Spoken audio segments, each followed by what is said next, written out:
नमस्कार। अद्य अयं काव्यप्रकाशस्य अन्तिमव्याख्यानः अस्ति। क्रमशः व्याख्यायितः द्वितीयोल्लासस्य एषः तृतीय एवं अन्तिमभागो अस्ति। विदितमस्ति यत् प्रस्तुतविषयाणां चर्चा पूर्वस्य व्याख्यानेषु विहिता।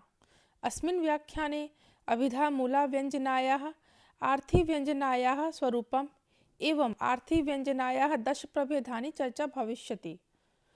अत्र व्यञ्जनायाः द्वौ भेदौ स्तः शाब्दिभावना आर्थिभावना। अनयोः शाब्दिव्यञ्जना अपि द्विविधा अस्ति, अभिधामूला लक्षणमूला। अत्र वयम् अभिधामूलाव्यञ्जना पठिष्यामः।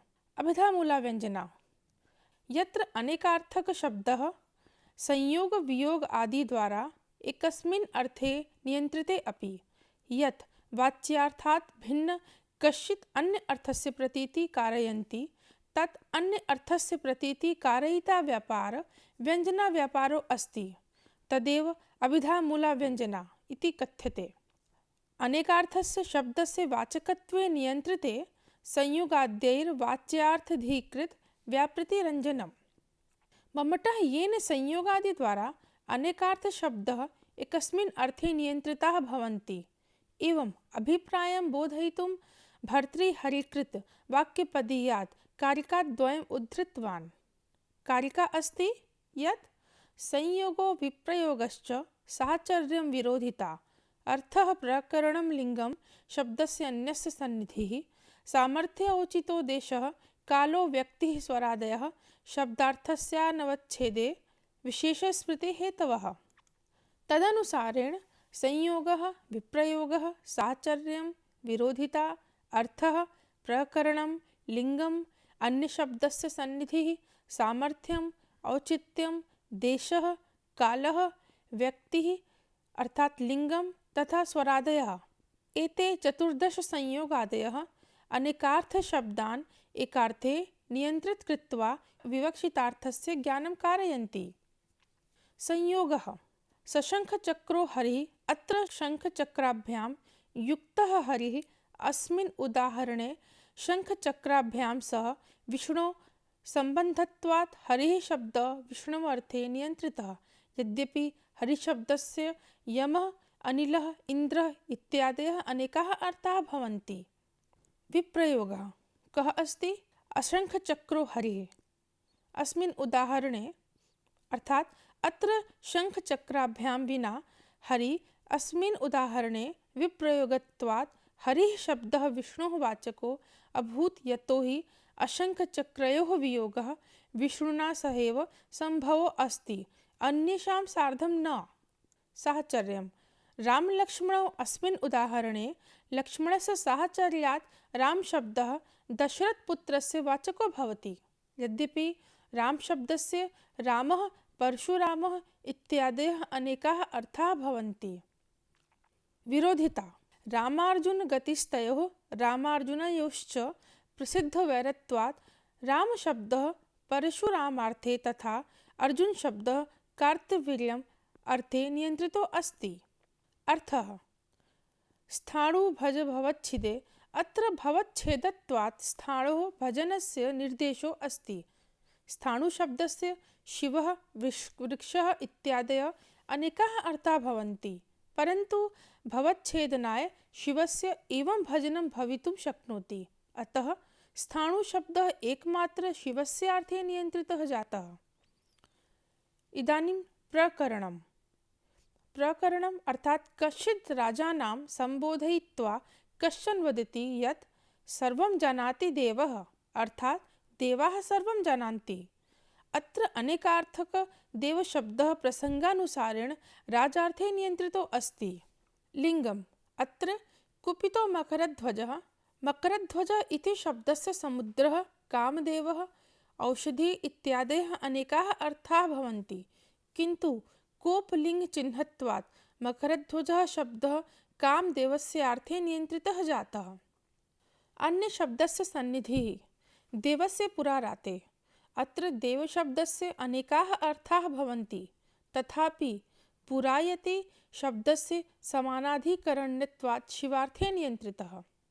सामर्थ्यं मधुना मत्तः कोकिलः। अर्थात कोकिलः मधुना मत्तो अस्ति।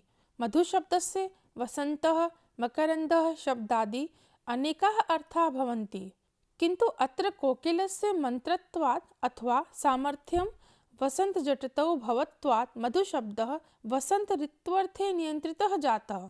औचित्यं पातु वो दयितामुखम् अर्थात प्रियस्य मुखः तव रक्षा कुरु।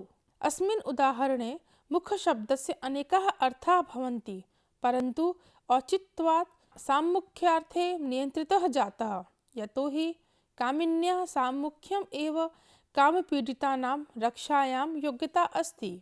देशः भात्यत्र परमेश्वरः अस्मिन् वाक्ये अत्र अर्थराजधानी अस्ति।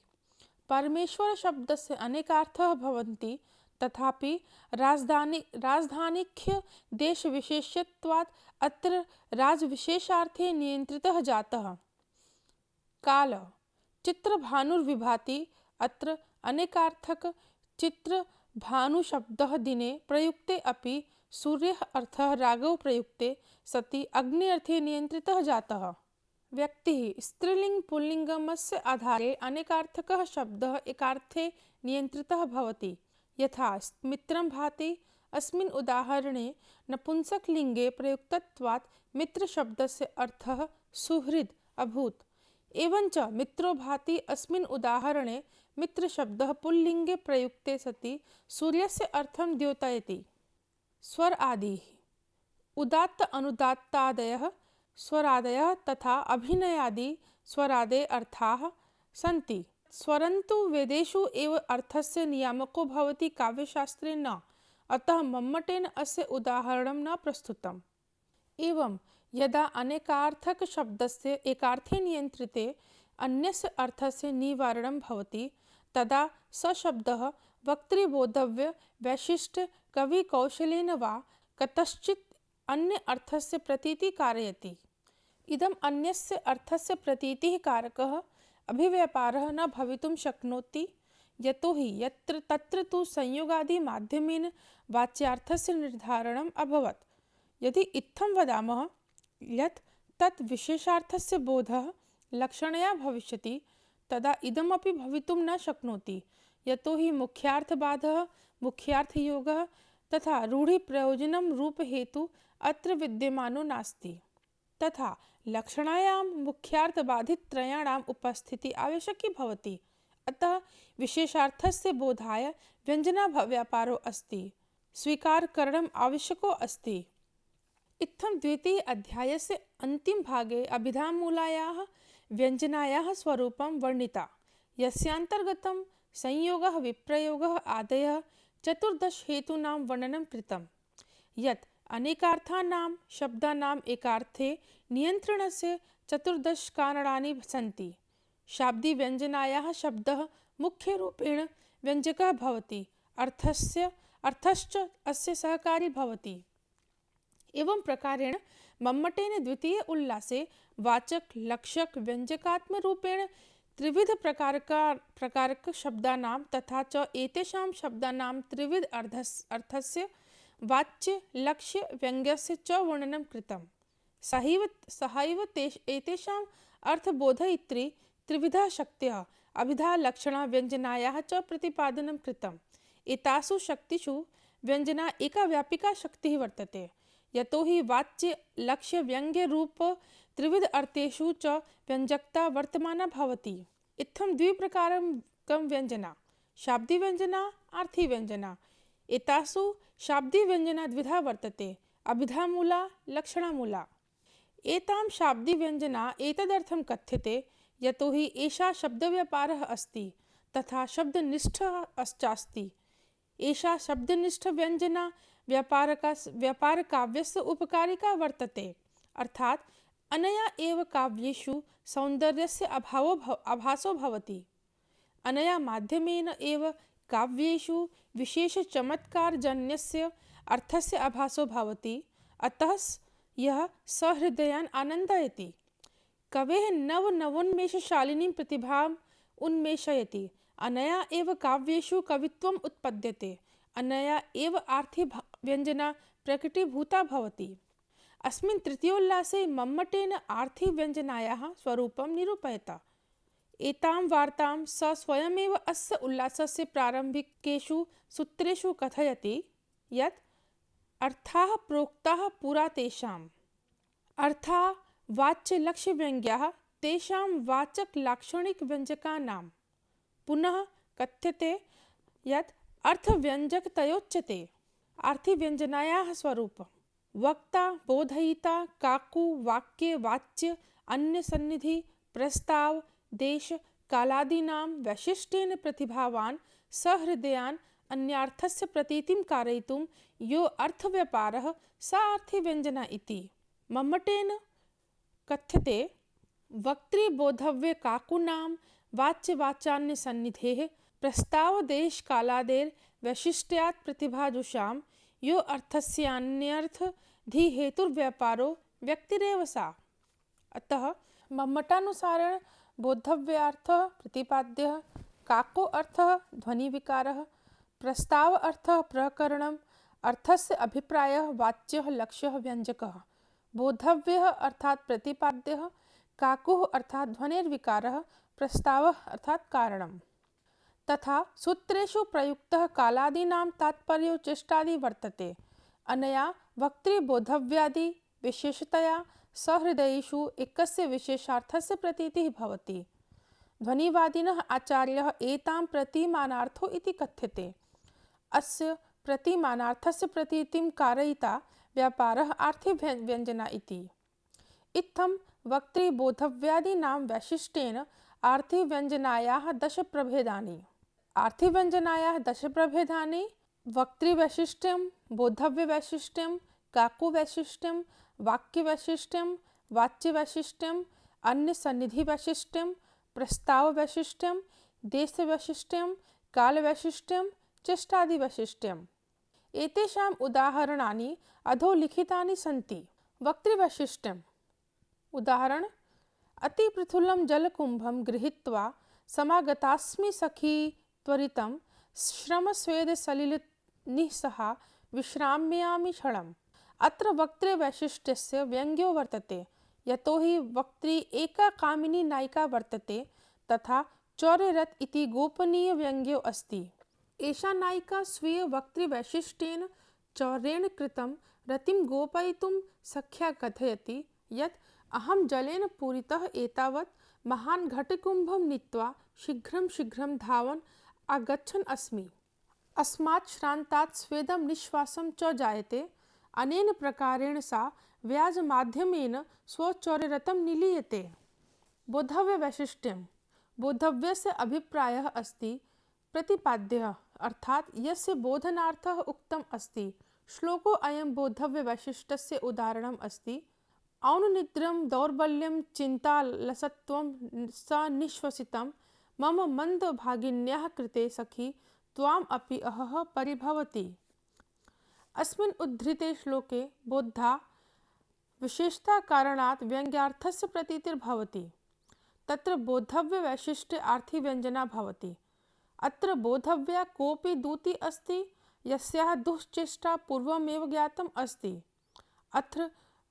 अत्र बोद्धव्यद्यूत्या ज्ञातदुष्टचेष्टावैशिष्ट्यकारणात् तुभ्यम् अपि मम पत्या सह संभोगम् इष्टम् अस्ति। इत्थं नायिकायाः पत्या सह दूत्या संभोगस्य वार्ता प्रकटिर्भवति। काकुवैशिष्ट्यं काकोः अर्थः ध्वनिविकारः, अर्थात् यदा भावावेशस्य कारणात् अथवा कश्चित् विशेष उद्देश्यवशात् कण्ठस्य ध्वनौ विशेषप्रकारस्य परिवर्तनं भवति तदा तत् काकुः इति कथ्यते। काकोः विशेषकारणात् अपि विशेषार्थस्य प्रतीतिर्भवति। उदाहरणं: तथा भूतां दृष्ट्वा नुपसदसि पञ्चालतनयां वने व्याधैः सार्धं शुचिर्मुषितं वल्लकलधरैः विराटस्यावासे स्थितम् अनुचितारम्भ निभृतं गुरुः खेदं खिन्ने मयि भजति नाद्यापि कुरुषु। राजसभायां पाञ्चालतनया द्रौपदी तथा अवस्थां दृष्ट्वा पश्चात् वल्कलं धारयित्वा चिरकालपर्यन्तः व्याधैः सह वने निवासः कृतवन्तः। एवं च विराटस्य गृहे अनुचितकार्यं कुर्वन् शान्तम् अभूवन् युधिष्ठिरखिन्नं भूत्वा मत्कुक्रुध्यति कौरवेभ्यः नः। प्रस्तुत उदाहरणे भीमः सहदेवं प्रति कथयति यत् युधिष्ठिरः इदानीम् अपि मत्कुध्यति न कौरवेभ्यः। एषः तु वाच्यार्थः अस्ति, किन्तु काकुना एषः अर्थः व्यक्तं भवति यत् गुरुरर्थात् युधिष्ठिरः मत् न अपितु कौरवेभ्यः क्रोध्येत्। एषः एव व्यङ्ग्यार्थो अस्ति यस्य प्रतीतिः काकुना भवति। श्लोकोऽयं गुणीभूतव्यङ्ग्यस्य उदाहरणम् अस्ति, किन्तु श्लोके अस्मिन् एका अन्यापि समस्या आगच्छति यत् एषः कीदृशः गुणीभूतव्यङ्ग्ये अस्ति, वाच्यसिद्धव्यङ्ग्यः काक्वाक्षिप्तव्यङ्ग्यो। अतः यत्र व्यङ्ग्यार्थः वाच्यसिद्धेः साधनं भवति तत्र वाच्यसिद्धयङ्ग्यनामको गुणीभूतव्यङ्ग्यो भवति। अस्मिन् उदाहरणे काकुना व्यङ्ग्यार्थस्य प्रतीतो सति वाच्यार्थस्य सिद्धिः भवति। अतः व्यङ्ग्यार्थः वाच्यार्थस्य सिद्धेः अङ्गी गुणीभूतो जातः। अतः अत्र वाच्यसिद्धेः अङ्गे सति गुणीभूतव्यङ्ग्यो भवेत्। एषः तत्र भवति यत्र काकुना आक्षिप्तव्यङ्ग्यार्थः वाच्यार्थस्य बाधं दूरीकरोति। अस्मिन् उदाहरणे काकुना व्यङ्ग्यार्थात् आक्षिप्ते सति सः गुणीभूतो जातः। एवम् अत्र काकुना आक्षिप्ते सति काक्वाक्षिप्तः गुणीभूतव्यङ्ग्यो भवेत्। मम्मटः अस्याः शङ्कायाः समाधानं कुर्वन् कथयति यत् तस्मिन् उदाहरणे व्यङ्ग्यार्थवाच्यसिद्धेः अङ्गं स्वीकारः कर्तुं न शक्यते, यतोहि अत्र प्रश्नमात्रेणैव काकोः विश्रान्तिः भवति। तात्पर्यो एषः अस्ति यत् काकुना प्रश्नस्य उद्भावनात् किं गुरुः मत्क्रुध्यति किन्तु कौरवेभ्यः न, एषः वाच्यार्थः सिद्धो भवति। तत्पश्चात् काकुना गुरोः मत्क्रोधकरणम् उचितं नास्ति, किन्तु कौरवेभ्यः क्रोधयेत्, एषः वाच्यार्थः ध्वनितो भवति। एतदर्थम् एनं वाच्यसिद्धेः अङ्गं स्वीकर्तुं न शक्यते। एवं काकोः विश्रान्तिः प्रश्नमात्रेण सति व्यङ्ग्यार्थः आक्षिप्तो न भवति। एवम् अत्र काकुना व्यङ्ग्यार्थस्य आक्षिप्तात् काक्वाक्षिप्ते व्यङ्ग्यो अपि न एव वक्तुं शक्यते। अतः अत्र व्यङ्ग्यार्थः काक्वाक्षिप्तो नास्ति, अपितु प्रधानत्वात् ध्वनिकाव्यस्य उदाहरणम् अस्ति। न च वाच्यसिद्धम् अङ्गम् अत्र काकुः इति गुणीभूतव्यङ्ग्यत्वं शङ्क्यं प्रश्नमात्रकाले काकोर्विश्रान्तेः। वाक्यवैशिष्ट्यम्। यत्र वाक्यस्य विशेषताकारणात् विशेषार्थस्य प्रतीतिर्भवति तत्र वाक्यवैशिष्ट्यरूपी आर्थिव्यञ्जना भवति। उदाहरणं तदा मम गण्डस्थलनिमग्ना दृष्टिं नानैषीः अन्यत्र इदानीं सैवाहं तौ च कपोलौ न सा दृष्टिः। तस्मिन् समये मस्तके विद्यमाना दृष्टिः अन्यत्र न नीयते स्म। अस्मिन् समये सैव अस्मि, मम कपोलो अपि तदेव सन्ति, किन्तु तव सा दृष्टिः नास्ति। स्तुतश्लोकस्य प्रसङ्गो एवम् अस्ति यत् कश्चन नायकस्य द्वे प्रिये एकैव स्थाने स्तः। अतः नायकः एका नायिका भयवशात् अन्या नायिकां दर्शने भयं प्राप्नोति, किन्तु एका नायिकायाः स्वच्छकपोले अन्या नायिकायाः प्रतिबिम्बं दृष्ट्वा कपोले नायकः स्वकीयं दृष्टिं स्थापयति, किन्तु नायिकायाः गते सति कपोले तस्याः प्रतिबिम्बं न दृश्यते। नायकः स्वकीयं दृष्टिं पृथक् करोति, तदा नायिका दृष्टिविकारेण तस्य नायकस्य भावं ज्ञात्वा नायकं तर्जनं करोति प्रस्तुतश्लोकमाध्यमेन। श्लोके प्रयुक्त तदा इदानीं च शब्दाभ्यां नायिकाः उपस्थितिः अनुपस्थितिश्च प्रकटभवनं वाक्यवैशिष्ट्यो अस्ति। अनेन वाक्यवैशिष्ट्यात् तव प्रच्छन्नकामुकता विलक्षणो अस्ति। एषः व्यङ्ग्यार्थः ध्वनितो भवति।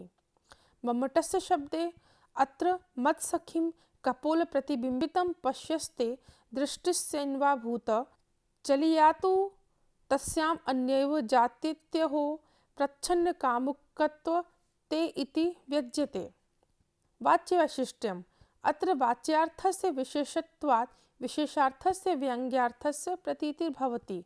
स्पष्टम् अस्ति यत् वाच्यरूपार्थः उद्देश्योऽयं सरसकदली श्रेणीशोभितातिशायी कुञ्जोत्कर्षाङ्कुरितरमणीविभ्रमो नर्मदायाः किञ्चैतस्मिन् सुरतसुहृदस्तन्वी ते वान्ति वाताः येषामग्रे सरसि कलिता काण्डकोपो मनोभुः। अस्मिन् उदाहरणे नद्याः रमणीयतटस्थवर्णनं वर्तते। इदं स्थानं रतिसुखाय उपयुक्तो अस्ति, यतोहि इदं स्थानम् उच्चैः स्थितौ अस्ति तथा ऊर्ध्वभवनात् इतदूरात् आगतान् जनान् द्रष्टुं शक्यते, किन्तु अधः अर्थात् उपरि द्रष्टुं न शक्यते। अतः इदं स्थानं रमणाय उपयुक्तो अस्ति। अस्य व्याख्या अस्मिन् श्लोके वर्तते। एषः वाक्यवैशिष्ट्यस्य उदाहरणम् अस्ति, यतोहि अत्र वाच्यार्थस्य विशेषत्वात् विशेषार्थस्य व्यङ्ग्यार्थस्य प्रतीतिर्भवति। स्पष्टम् अस्ति यत् वाच्यरूपार्थात् अर्थात् नर्मदातटस्य कश्चित् एकान्तस्थानस्य वर्णने सहृदये एकः व्यङ्ग्यरूपार्थस्य प्रतीतिर्भवति, यस्य रूपो अस्ति गच्छतु अत्र आनन्दं कुर्मः। एषा प्रतीतेः एकः अन्यः अपि कारणं वर्तते यत् अत्र नर्मदातटवर्णने कश्चित् एतादृशी विशेषतानां निर्देशस्य यस्य सङ्केतो इदमेव अस्ति यत् स्थानम् एकं शान्तं निर्जनप्रेममिलनस्य स्थानम् अस्ति। वाक्यवैशिष्ट्ययोश्च अन्तरः। द्वौ वैशिष्ट्ययोः समानत्वात् मूलस्वरूपे अन्तरो वर्तते, यतोहि वाक्यवैशिष्ट्ये वाक्यस्य विशेषत्वात् व्यङ्ग्यार्थस्य प्रतीतिर्भवति, यद्यपि वाच्यवैशिष्ट्ये वाच्यस्य विशिष्टत्वात् व्यङ्ग्यार्थस्य प्रतीतिर्भवति। अतः क्रमशः एकस्मिन्नेव वाक्यप्राधान्ये तथा अन्ये वाच्यप्राधानता भवति। अन्यसन्निधिवैशिष्ट्यं। यत्र कश्चित् अन्यव्यक्तेः सान्निध्यात् व्यङ्ग्यार्थस्य प्रतीतिर्भवति तत्र अन्यसन्निधिवैशिष्ट्यार्थीव्यञ्जना भवति। अस्य उदाहरणम् अस्ति नुदत्यार्द्रमना स्वश्रूर्मा गृहमरे सकले क्षणमात्रं यदि सन्ध्यायां भवति न वा भवति विश्रामः। अस्मिन् उदाहरणे काचन नायिका गुरोः समक्षं नायकेन सह वार्ताकरणे असमर्थे सति सङ्केतकालं सूचितकरणाय कस्मात् स्वकीयस्वास्थ्यस्य निन्दां कुर्वन् वदति यत् मम निर्दयी सास मया सम्पूर्णे दिने कार्यं कारयति, यस्मात् कारणात् मह्यं क्षणमात्रम् अपि समयं न मिलति। सायङ्काले एव समयः लब्धुं शक्यते, अन्यथा तदापि न मिलति। अतः अत्र वाच्यार्थया एषः अर्थः व्यङ्ग्यार्थस्य प्रतीतिर्भवति यत् प्रियतमः सायङ्कालः एव मेलनस्य समयो अस्ति। एषः व्यङ्ग्यार्थः निःश्वसति, यतोहि नायिकायाः प्रियः निकटे उपस्थितो अस्ति, यमं सम्पूर्णे दिने कार्यं संलग्ने इत्यस्य वार्ता श्रावयते स्म। प्रस्ताववैशिष्ट्यं। प्रस्ताववैशिष्ट्ये प्रस्तावकरणस्य विशेषतायाः व्यङ्ग्यार्थस्य प्रतीतिर्भवति। अन्यत्र यूयं कुसुमावचायं कुरुध्वम् अत्रास्मि करोमि सख्यः नाहं हि दूरं भ्रमितुं समर्था प्रसीदताय रचितो अञ्जलिर्वः। प्रस्ताववैशिष्ट्यम् उपर्युक्त उदाहरणे काचन स्त्री स्वकीयं सखीं या विवाहितो अस्ति तां प्रति अभिसाराय अवरुद्ध आशयात् वदति यत् हे सखी, तव प्रियतम तु अथैव कश्चित् क्षणे एव आगमिष्यति चेत् त्वं तस्य स्वागतसामग्रेः चिन्तां मा कुरु। एतादृशी किमर्थम् उपदिष्टा अस्ति, अतः तस्य स्वागतया सज्जता कुरु। अतः अस्मिन् समये त्वम् उपपत्तिना सह रमणकरणम् उचितो नास्ति। इत्थं प्रस्ताववैशिष्ट्ये आर्थिव्यञ्जना भवति। देशवैशिष्ट्यं। यत्र स्थानस्य विशेषता हेतु विशेष अर्थस्य अर्थात् व्यङ्ग्यार्थस्य प्रतीतिः भवति तत्र देशवैशिष्ट्ये आर्थिव्यञ्जना भवति। यथा गुरुजनपरवश प्रिय किं भणामि तव मन्दभागिनी अहकम् अद्य प्रवासं व्रजसि व्रज स्वयमेव श्रोष्यसि करणीयम्। अत्र प्रच्छन्नवे स्वप्रियतमं साकं प्रियसखीं दृष्ट्वा कोऽपि नायिका वदति चेत् भवन्तः अन्यत्र पुष्पचयनं कुर्वन् दूरगमने असमर्थं भूत्वा अहम् अत्रैव तिष्ठामि।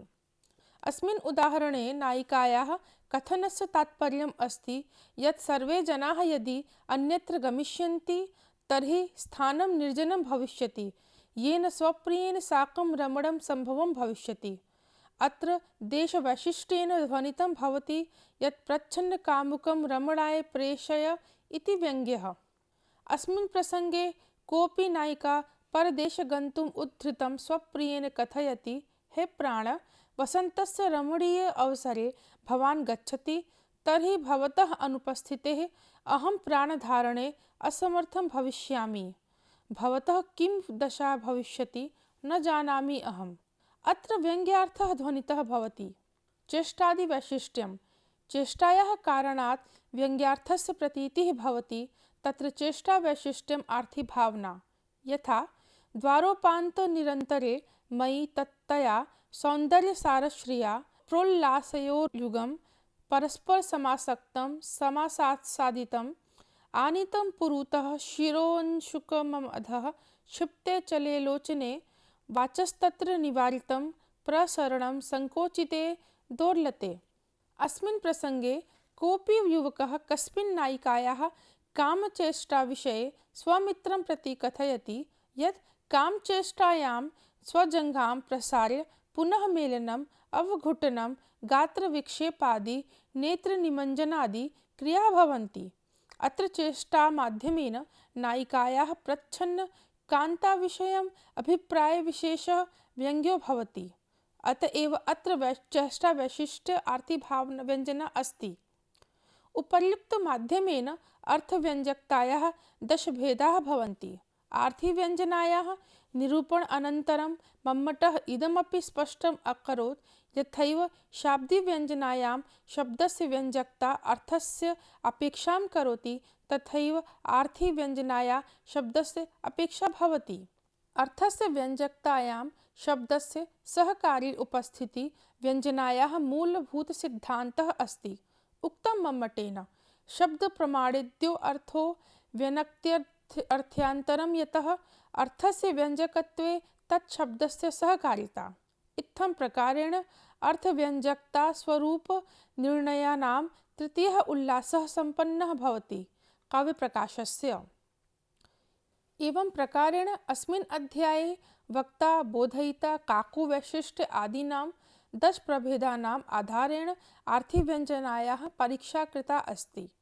इत्थं काव्यप्रकाशस्य द्वितीयः तथा तृतीयः अध्यायस्य लक्षणायाः व्यञ्जनायाः च सभेदं विस्तृत्य काव्यप्रकाशस्य महत्त्वपूर्णविषयाः प्रकाशिताः सन्ति। अतः आर्थिव्यञ्जनायाम् अर्थः व्यञ्जकः भवति, शब्दश्च तस्य सहकारी भवति। शाब्दिव्यञ्जनायाः आर्थिव्यञ्जनायाश्च स्वरूपाधारेण निष्कर्षो अयं प्रत्यक्षो भवति यत् शब्दस्य व्यञ्जकताया अर्थस्य सहकारिता, अर्थस्य व्यञ्जकतायां च शब्दस्य सहकारिता व्यञ्जनायाः मौलिकसिद्धान्तः अस्ति। इत्थं काव्यप्रकाशे अर्थव्यञ्जकतायाः स्वरूपनिर्णयसम्बन्धितं